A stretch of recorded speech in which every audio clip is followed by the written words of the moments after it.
Craig Smoak. One note from Dave Aranda's press conference earlier today that Blake Shapen, head injury, does not look good to play this weekend against West Virginia. Now, one game left, 3-9. Last year ended with a really bad stretch of bad, including a no-show at the bowl game against Air Force. Where are we with this? We're about to hear from Dave Aranda. Man, I was already kind of down in the dumps as far as what the future looked like a couple of weeks ago, not advocating for him to get fired, but certainly feeling like they were heading towards a fork in the road where pretty soon there wasn't going to be a choice. There wasn't going to be a fork. It was just going to be one choice ahead of them.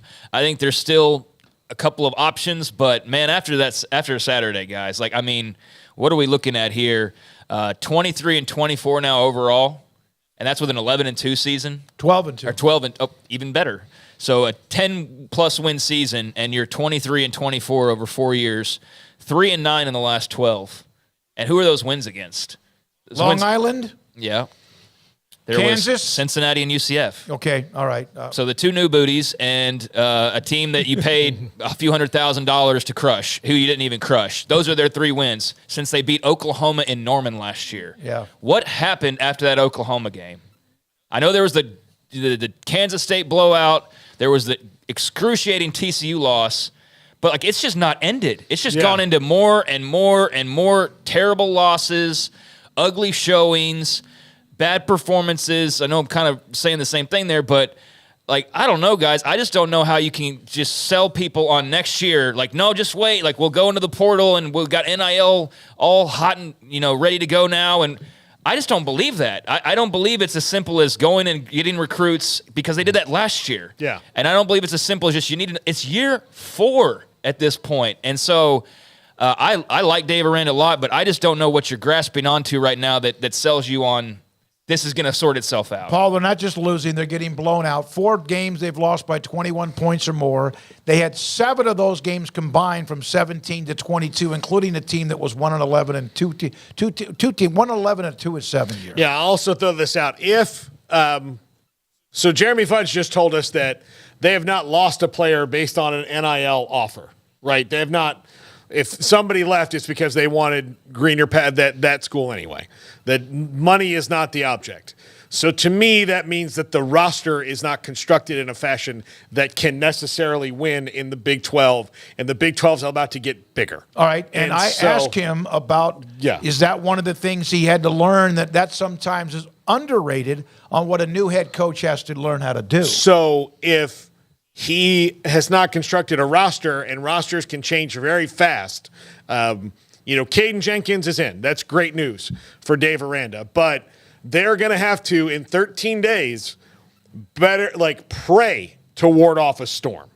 Because including Caden Jenkins. Caden Jenkins still. He doesn't have to stay. Those things are there. And so all those are, in the water, and things can change just that fast. So that's where year 4 normally you'd be maybe give the guy, given the situation, another year or 2. To me, I think you're really looking at, in modern college football, 4 years is more like 7 because of the way the roster can flip. All right, we know about the Caden Jenkins news. Everything's set. Did you see the tweet from Devin Bobby? No. Picture of him in the 28 uniform that they played in on Saturday, and then one of these. Yeah, I'm not going to start getting into recruits or current players and their ominous tweets because we can drive ourselves crazy doing that. But I get that there's probably something to that. Did y'all see Armani Winfield's tweets? If we want to start going down this road, he retweeted last night. He went on a tear of retweeting every single offer that he got during his recruiting process.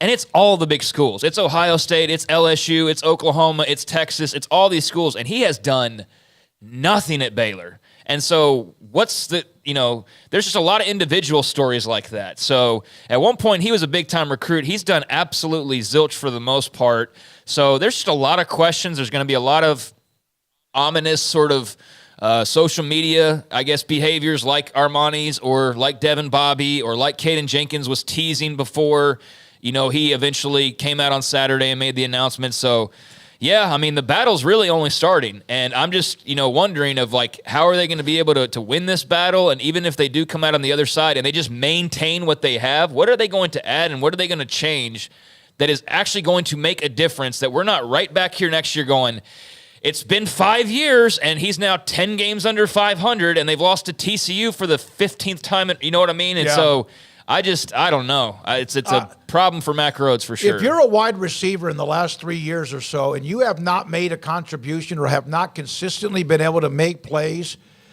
it says a lot about perhaps you as much as it does the team, the offensive line protection, the quarterbacks or whatever. But one thing I don't like to see, and I know it's a part of the deal now, is an attention whore. And I'm not saying that about anybody in particular, but boy, you do see that a lot. And you're on a football team now with 1 game left, and you want to retreat all of the various teams that recruited you in the past. Are you locked in? Because you can leave in the transfer portal, but I wish I could have had time to ask Dave Aranda this question. Can't you two just cut some guys and tell them to leave? Sure you can. I did that last year. Yep. Here's my